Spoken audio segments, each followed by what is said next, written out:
स्नैजी surgeon से बेलियन love को उजागर करने वाले एक और सत्र में आपका स्वागत है। आज हम ब्रेस्ट कैंसर स्टेजिंग पर थोड़ा गहराई में बात करेंगे, खास तौर पर जो AJCC का 8वां एडिशन है, TNM सिस्टम वाला। आजकल यही स्टैंडर्ड है। और देखिए, किसी भी कैंसर के मैनेजमेंट में सही स्टेजिंग तो मतलब सबसे ज़रूरी चीज़ों में से एक है। बिल्कुल सही कहा। स्टेजिंग से ही तो हमें अंदाजा लगता है कि ट्यूमर कितना फैला हुआ है और इसी के बेसिस पर ट्रीटमेंट प्लानिंग होती है, प्रोग्नोसिस तय होता है। तो जैसा आपने कहा, TNM सिस्टम 3 मेन कंपोनेंट्स हैं। T प्राइमरी ट्यूमर के लिए, N रीजनल लिम्फ नोड्स के लिए और M डिस्टेंट मेटास्टेसिस के लिए। हाँ, तो चलिए T से शुरू करते हैं, प्राइमरी ट्यूमर। TX का मतलब तो हुआ कि प्राइमरी ट्यूमर असेस नहीं किया जा सका। सही। और T0 मतलब प्राइमरी ट्यूमर का कोई सबूत नहीं मिला। और TIS, इसमें क्या आता है? DCIS वगैरह। हाँ, TIS में मेनली डक्टल कार्सिनोमा इन सिटू यानी DCIS आता है। पैजेट्स डिजीज ऑफ द निपल भी TIS है, पर अगर उसके साथ कोई इन्वेजिव कार्सिनोमा भी है तो स्टेजिंग उस इन्वेजिव पार्ट के हिसाब से होगी, लेकिन पैजेट्स का जिक्र अलग से जरूर होता है। अच्छा, ये पॉइंट जरूरी है। अब T1 ट्यूमर्स पर आते हैं, जो 20 मिलीमीटर या उससे छोटे हैं। इसके भी तो सब डिविजन्स है ना? T1MI, T1A, B, C। हाँ बिल्कुल। T1MI यानी माइक्रो इन्वेजन 0.1 मिलीमीटर तक, बहुत छोटा। फिर T1A है 1 मिलीमीटर से 0.5 मिलीमीटर तक, T1B 5 मिलीमीटर से 0.10 मिलीमीटर तक और T1C 10 मिलीमीटर से 0.20 मिलीमीटर तक। ये छोटे छोटे साइज के अंतर भी प्रोग्नोसिस में मायने रखते होंगे। हाँ रखते हैं, खासतौर पर जब इनको हम बाकी फैक्टर्स के साथ देखते हैं। फिर आता है T2।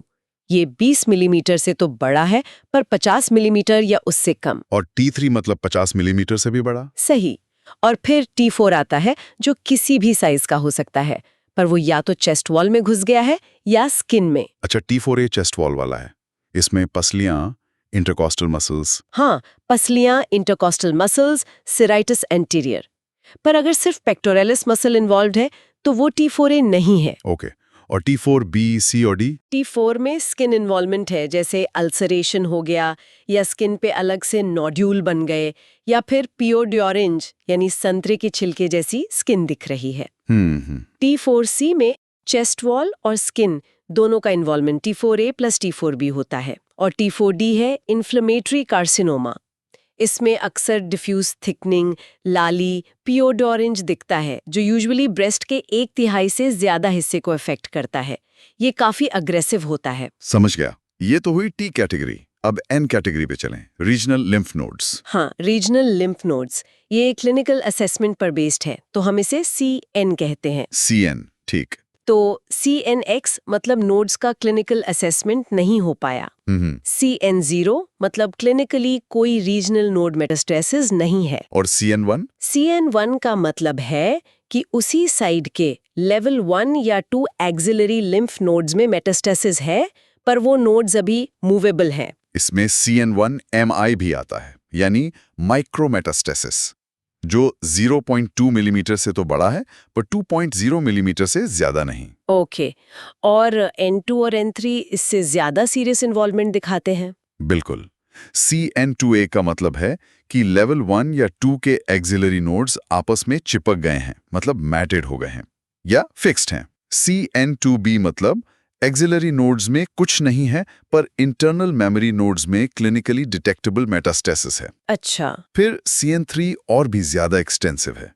CN3A में उसी साइड के इंफ्राक्लेविकुलर नोड्स यानी लेवल 3 एक्सिलरी नोड्स इन्वॉल्व हैं। CN3B में इंटरनल मेमोरी और एक्सिलरी नोड्स दोनों में मेटास्टेसिस है।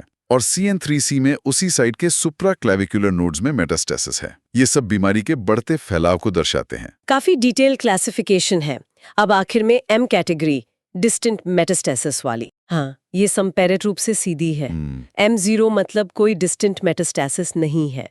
CM0 प्लस एक इंटरेस्टिंग कैटेगरी है।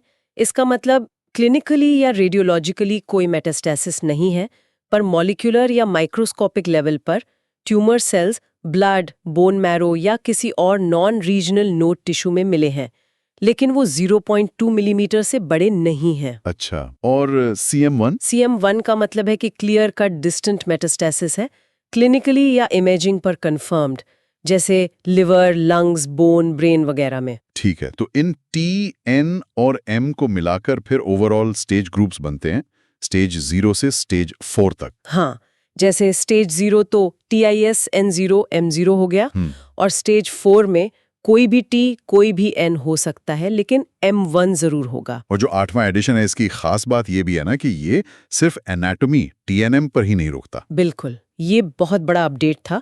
8वें एडिशन में प्रोग्नोस्टिक स्टेज ग्रुप्स भी इंट्रोड्यूस किए गए हैं। इसमें ट्यूमर बायोलॉजी को भी शामिल किया गया है, जैसे histological grade, ER status, PR status, HER2 status, cytokine level, यहाँ तक कि मल्टी जीन एसेज जैसे कि ऑन्कोटाइप DX, इनके रिजल्ट्स भी स्टेजिंग को मॉडिफाई कर सकते हैं, खासकर early stage ER positive HER2 negative cancers में। हाँ, ये बहुत महत्वपूर्ण बदलाव है प्रोग्नोसिस और ट्रीटमेंट डिसीजन के लिए। अच्छा, कुछ और खास बातें जो हमें ध्यान रखनी चाहिए इस स्टेजिंग सिस्टम के बारे में? कुछ पॉइंट्स हैं। एक तो लोब्यूलर कार्सिनोमा इन सीटू को अब प्रॉपर कैंसर नहीं माना जाता, बल्कि एक हाई रिस्क लीजन है, इसकी स्टेजिंग नहीं होते। ओके। दूसरा, T1MI की परिभाषा याद रखनी है, invasive focus less than 1.0 millimetre. तीसरा, साइज मेजरमेंट में अगर ट्यूमर 1 मिलीमीटर से बड़ा लेकिन 2 मिलीमीटर से छोटा है तो उसे 2 मिलीमीटर राउंड अप करते हैं। अच्छा, ये राउंडिंग रूल भी है। हाँ, और एक और ज़रूरी चीज़, अगर पेशेंट को सर्जरी से पहले नियो एडजुवेंट थेरेपी मिली है, जैसे कीमोथेरेपी या हार्मोनल थेरेपी, तो ट्रीटमेंट के बाद जो फाइनल स्टेजिंग होती है उसके आगे Y प्रीफिक्स लगाया जाता है, जैसे YPT1 CN0 M0। ये पोस्ट थेरेपी स्टेटस दिखाता है। वाइप स्टेजिंग, ये भी जरूरी है रिस्पॉन्स असेस करने के लिए। तो ये सब डिटेल्स मिलकर एक कॉम्प्रिहेंसिव पिक्चर देती हैं। आज की बातचीत काफी जानकारी भरी रही। हाँ, स्टेजिंग का बेसिक समझना बहुत ज़रूरी है, और ये लगातार इवॉल्व हो रहा है जैसे जैसे हमारी अंडरस्टैंडिंग बढ़ रही है, खासकर मॉलिक्यूलर लेवल पर। भविष्य में शायद हम और भी ज़्यादा पर्सनलाइज स्टेजिंग देखेंगे। बिल्कुल। चलिए, आज के लिए इतना ही। हमारे पॉडकास्ट को सुनने के लिए धन्यवाद। अगले एपिसोड में मिलते हैं।